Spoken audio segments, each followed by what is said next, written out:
Hola, ¿qué tal? Muy buenas noches. Mi nombre es Jaime Chincha y en el Perú de hoy nada está dicho. El presidente Castillo junto a su vicepresidenta Dina Boluarte estuvieron en Arequipa, quizá en un afán de deslindar, alejar cualquier posibilidad de distanciamiento entre ellos.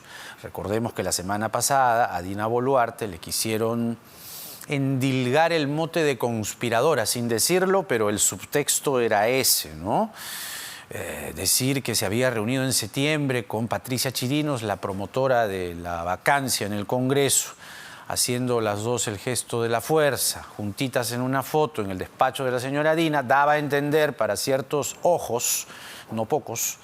Esta afirmación última no quiere decir que refrendemos eso, sino simplemente estamos señalando lo que se había dicho. Entonces, esta semana, comenzando la semana, aparecen juntos el presidente y la vicepresidenta y hablaron de la vacancia, ciertamente. En un discurso en Plaza Pública, en Cerro Colorado, Arequipa, el presidente Castillo dijo que jamás lo verán enlodado en actos de corrupción.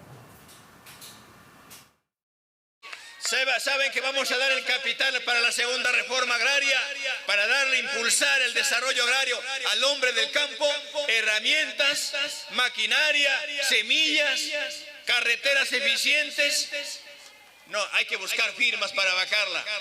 Lo que no pudieron hacer en 200 años, quieren que en 100 años se haga esto. A mí jamás me van a ver enlodado en actos de corrupción. Y si ustedes ven que le robo un centavo a este pueblo, salgan a marchar, vayan a Palacio, que yo saldré a responder. Queda en todo caso la palabra empeñada del presidente Pedro Castillo. Jamás lo verán enlodado, dicen, actos de corrupción. Luego a la vicepresidenta, que aprovechó después de este discurso y de esta ceremonia para someterse a un breve baño de popularidad ahí con la gente.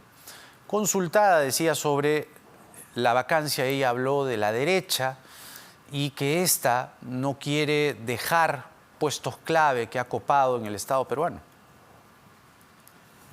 ¿Qué piensa de este actuar de la derecha peruana? Yo creo que inclusive esta moción de vacancia presentada por la señora Patricia es eso, que la derecha no quiere dejar aquellos espacios en el Estado que han copado, que a lo largo de estos años ahí están sentados los fujimoristas, los apristas, y cuando nosotros queremos ordenar la casa, como dice el presidente, con cero corrupción, hacerle lucha a la corrupción, inmediatamente salen los tambores de vacancia. Sobre ese tema, déjenos trabajar, queremos trabajar de manera honesta, de cara a las necesidades del pueblo, queremos trabajar en un solo corazón.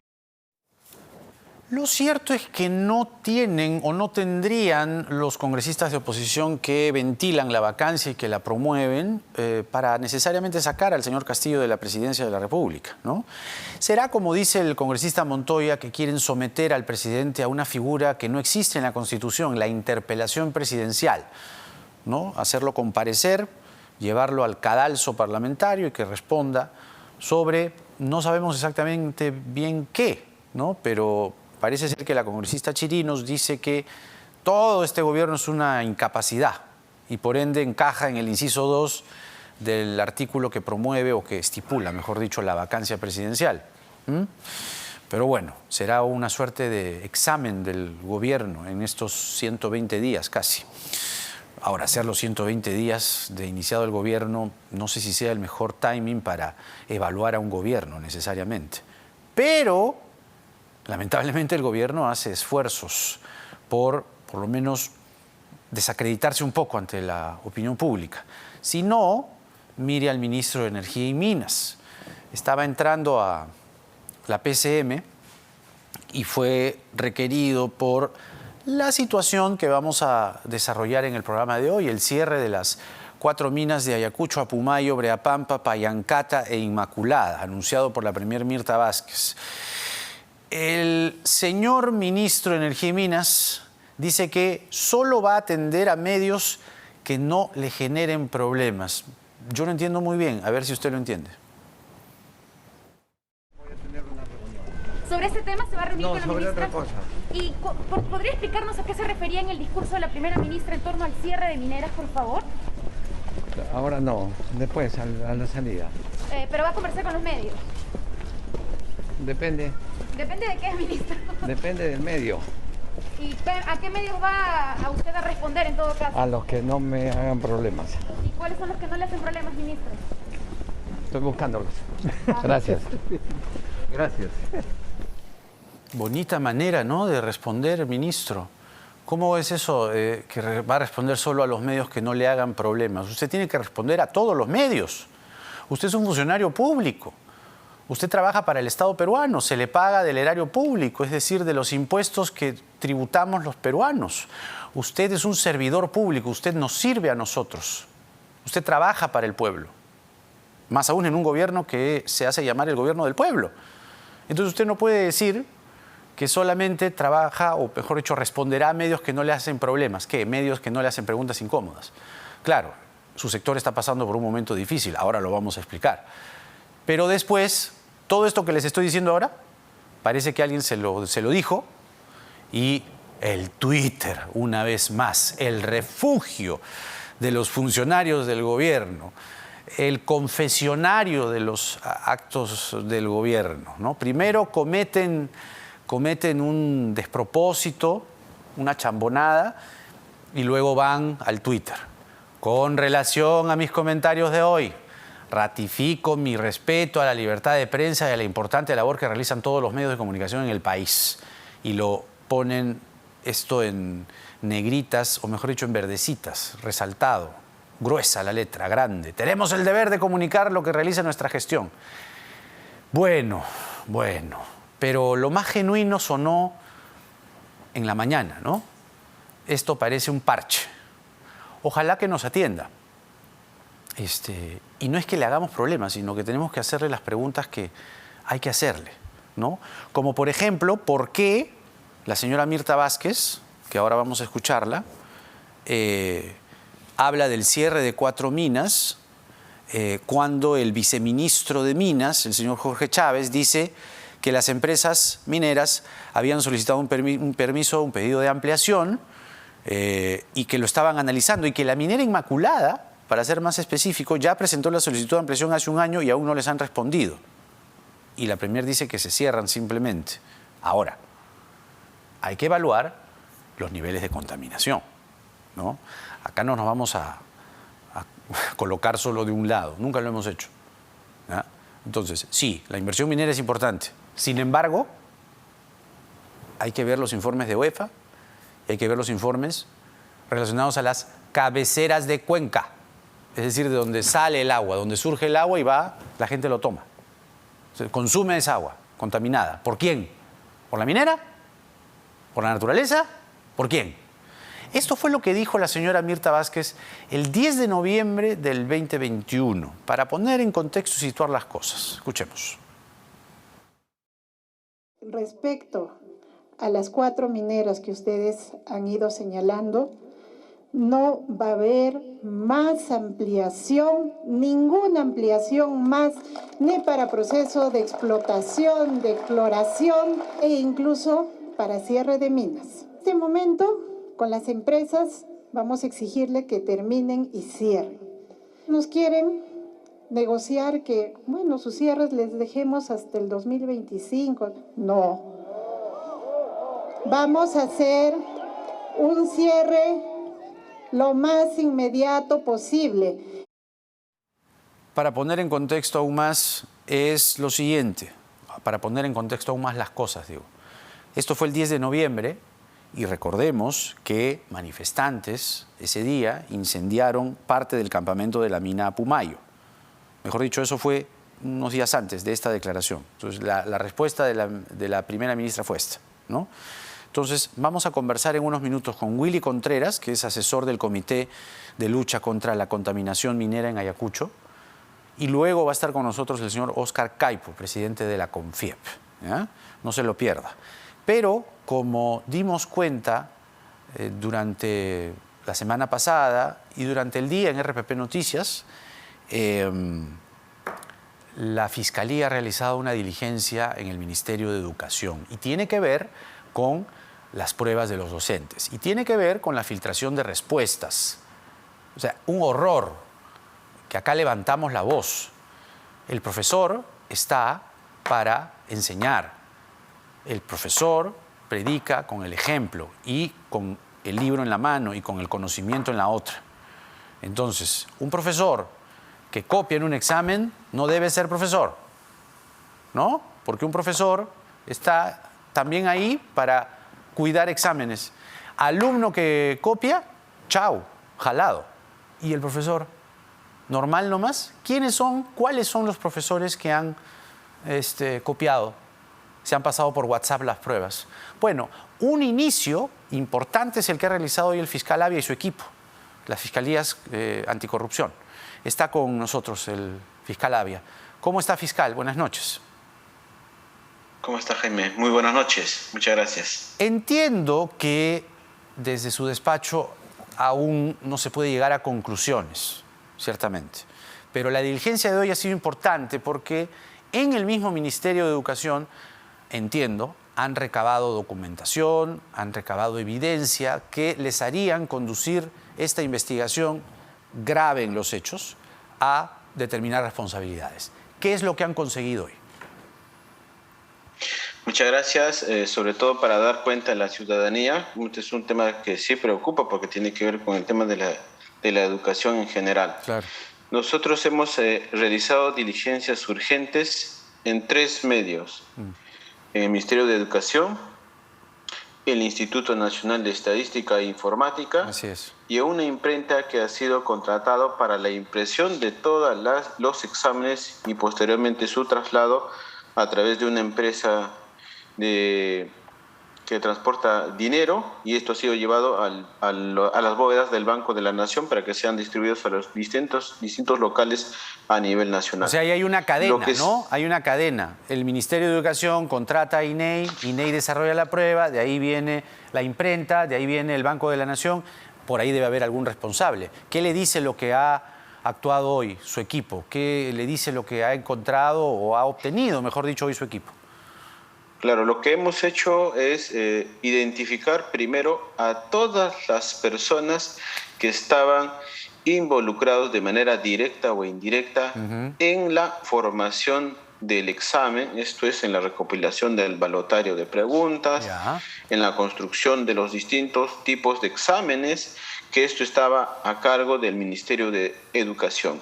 Entendemos que el Ministerio de Educación firmó un convenio con el INEI, el Instituto Nacional de Estadística e Informática, para que le apoye en la parte logística, esto es, en el traslado, no sin antes imprimir, trasladar y llevar los exámenes para su ejecución y su evaluación. Y posteriormente ellos tienen que entregarle los resultados. Y esto efectivamente se ha tratado de verificar quiénes han sido los responsables en el Ministerio de Educación, también en el Instituto Nacional de Estadística e Informática, también en una imprenta. Sí. Y se han verificado todos y cada uno de los protocolos de seguridad que han seguido estas 2 entidades del Estado y una imprenta, una empresa particular. ¿De cuántas personas estamos hablando? Por ejemplo, en el caso del Ministerio de Educación, se les había encargado a 31 personas. Caramba. En diferentes materias para que ellos puedan evaluar. Ahora, lo que nosotros debemos señalar es que presuntamente este examen ya estaba culminado entre marzo y mayo del año 2021. O sea, las preguntas ya estaban listas, dice usted, el cuestionario. Ya estaba. Exacto. Entonces, ¿esto qué quiere decir? Que esto ya estaba finalizado. Hecho, claro. Según la versión que nos han indicado el día de hoy en el Ministerio de Educación, entre marzo y mayo del 2021. Lo que sucede es que estos exámenes se han estado, por decirlo, corrigiendo la gráfica, los cuadros, el estilo, etcétera, etcétera. Entonces, lo que nosotros le hemos recabado las primeras versiones del propio Ministerio de Educación, esto que ya estaba el 99.9% del examen. O sea, y que ver, presuntamente... perdone la interrupción, fiscal, pero siendo mal pensado, un poquito, ¿no? O sea, ya tenían las respuestas hace tiempo. Exacto. ¿No? Digo, si el 99.9% de la prueba estaba lista entre marzo y mayo, esto se sabía hace tiempo. Entonces, alguien lo puede haber filtrado, digo yo, pensando mal. Claro, lo que nosotros vamos a establecer si es que presuntamente alguien ha tratado de boicotear o alguien ha tratado de conspirar o es que realmente estamos hablando de actos de corrupción. Justamente hay mucha controversia que si algunos quieren o no someterse a la evaluación, ¿no? Al tema de la meritocracia en el tema de la educación. El ministro de Educación no ha negado en público que a él la evaluación o la meritocracia no le parece un valor, digamos, primordial, lamentablemente, ¿no? Después se ha tratado de corregir. Pero, ¿es posible determinar en qué momento se produce la filtración o todavía es muy complejo anticiparse a ese escenario? Porque si entre marzo y mayo ya estaba la prueba y esto se ha realizado ahora, en noviembre, pues han pasado muchos meses para que esto pueda... ¿Por qué se ha circulado recién ahora? Claro, lo que nosotros estamos recopilando son todos y cada uno de los protocolos, las directivas, los reglamentos y las personas que estaban a cargo de la custodia de estos exámenes. Ya. Hemos llegado también al Ministerio de Educación, donde hemos encontrado 2 bóvedas. En una de las bóvedas, por ejemplo, se guarda una llave y en la otra bóveda sacan esa llave de esta bóveda y con esta introducen a la siguiente bóveda, digitan la clave y sacan los exámenes de esta bóveda. Entonces, lo que nosotros hemos verificado es cuáles son los protocolos de seguridad que ellos tienen, quiénes han estado a cargo de la primera bóveda, de la segunda bóveda, quién ha estado custodiando estos exámenes, desde cuándo ha estado custodiando estos exámenes, cuántas personas han accedido a estos exámenes. Por eso que lo que le decía era, había 31 personas que han estado elaborando, obviamente cada una en su materia, estos exámenes. Había 2 coordinadores que han consolidado todas las preguntas y finalmente los han volcado en este examen y se las han guardado. Luego estas se las han quemado en un CD.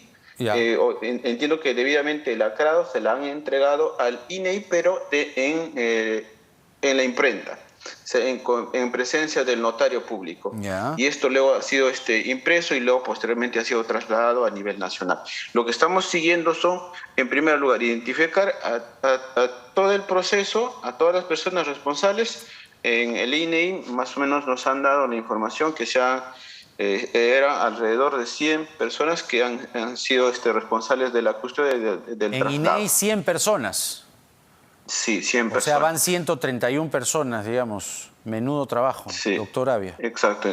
Entonces, lo que estamos hablando también, que posterior a esto, luego que se han impreso los exámenes, estos se han embalado, se han entregado a la empresa Hermes y esta empresa a su vez se las ha trasladado a las bóvedas de los diferentes agencias del Banco de la Nación a nivel nacional.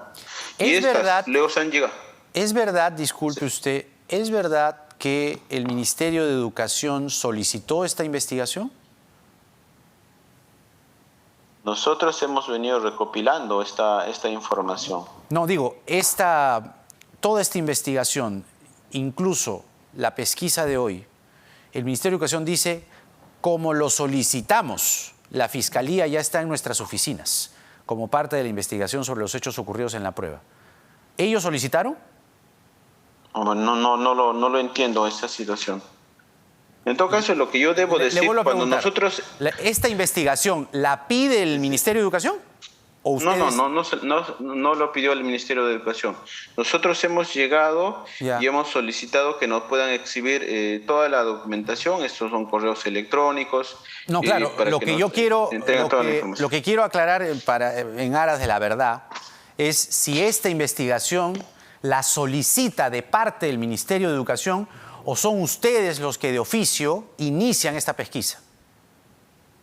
Nosotros hemos iniciado las indagaciones por actos de corrupción. Somos nosotros que hemos ido al Ministerio de Educación. Incluso ellos no sabían que íbamos a ir al Ministerio de Educación. Pero mire, tampoco sabían que iban. El Ministerio de Educación pone en su Twitter, como lo solicitamos, la Fiscalía ya está en nuestras oficinas como parte de la investigación sobre los hechos ocurridos en la prueba única nacional. ¿Es verdad esto?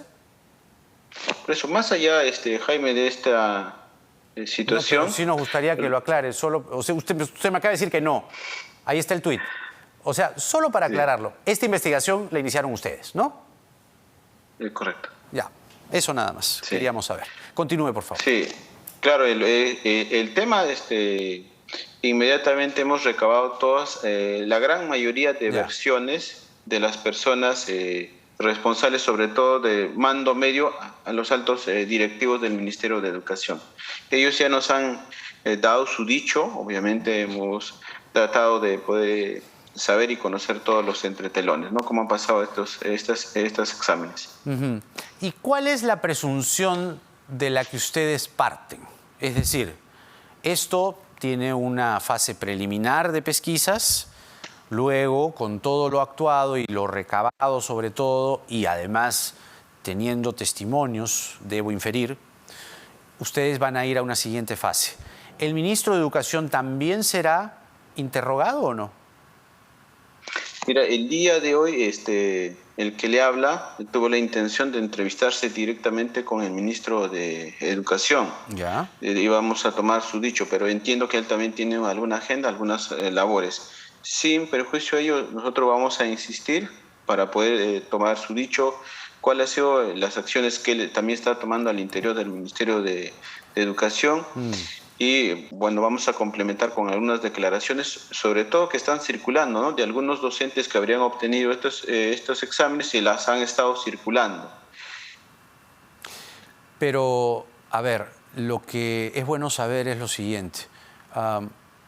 Está el Ministerio de Educación, está el INEI, está la imprenta y de ahí la entrega a nivel nacional. ¿Hay alguna presunción de por dónde puede haberse filtrado esto? No lo quiero adelantar, ya, porque sí he hecho el recorrido de todo el procedimiento. Ya. En el Ministerio de Educación hemos hecho el recorrido, todo el procedimiento en el INEI y hemos hecho todo el recorrido del procedimiento en la imprenta. Yo ya tengo formado un criterio donde presuntamente pudo haberse filtrado el examen. Obviamente eso es parte de la reserva de la investigación. Ya nosotros más o menos ya lo tenemos medianamente identificado de dónde se podría haber filtrado el examen. Fácil porque todos nos han mostrado sus protocolos, cámaras de seguridad, el personal, sus registros, todos nos han ido mostrando. Entonces nosotros cuando vamos detectando las debilidades en el tema del control, de la supervisión, de la custodia, ya medianamente nos vamos dando de dónde pudo haberse filtrado este examen. ¿Me entenderás, Jaime? Por el tema de la reserva vamos a completar, no quiero adelantar opinión, eso ya lo sabemos. Ya lo tenemos y seguramente vamos a empezar a llamar a las personas. Y esto lo podrían tener más claro quizá cuando declare el ministro Gallardo, ¿no?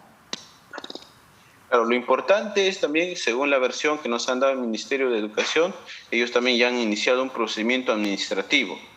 Me imagino que ellos ya van a culminar ese procedimiento. Entiendo que entre mañana y mañana, martes 23, o a más tardar el miércoles 24, van a salir, me imagino, los resultados de la evaluación. Sin perjuicio de ello, nosotros vamos a seguir indagando. Lo importante, lo que nosotros, más allá de la filtración, la sustracción de estos exámenes, nosotros estamos verificando también si ha habido pagos, coima, justamente para obtener estos exámenes. ¿Presumen ustedes seguramente eso? Sí. Claro, porque hay una sindicación de una docente que está circulando en las redes sociales donde ha indicado que estos exámenes le habían proporcionado y una persona le ha dicho que le deposite el dinero, ¿no? Que presuntamente sería una persona del Ministerio de Educación. Eso es una sindicación. Esa es la noticia que nosotros tenemos, hay que verificar, hay que corroborar y eso es lo que nos ha motivado, nos ha empujado justamente para realizar todas y cada una de estas acciones. Pero le van a poner más empeño, por lo que leo entre líneas, o van a ponerle más ahínco a la investigación en el propio ministerio, ¿no? Gracias, sí, ya lo dijo todo. El fiscal Reinaldo Avia con nosotros. Muchas gracias, fiscal, como siempre. Hasta la próxima. Vamos a estar muy atentos a ese tema, porque creemos aquí firmemente que los profesores que copian de esa forma no merecen ser profesores.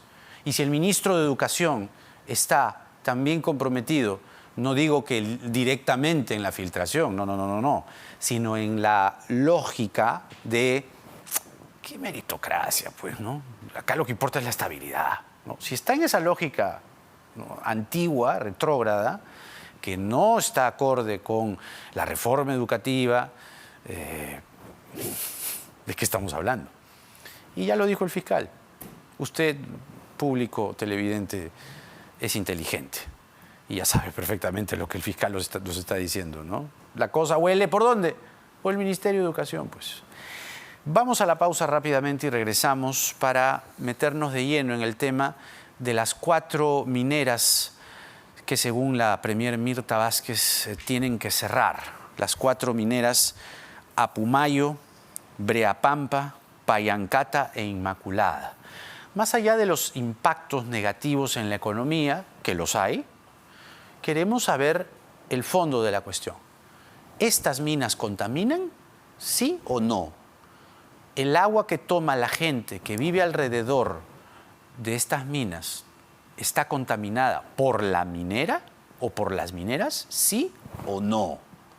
Eso lo vamos a conversar. Y claro, las responsabilidades de estos ataques brutales al campamento de la mina Apumayo deben tener responsables también, porque nada está dicho.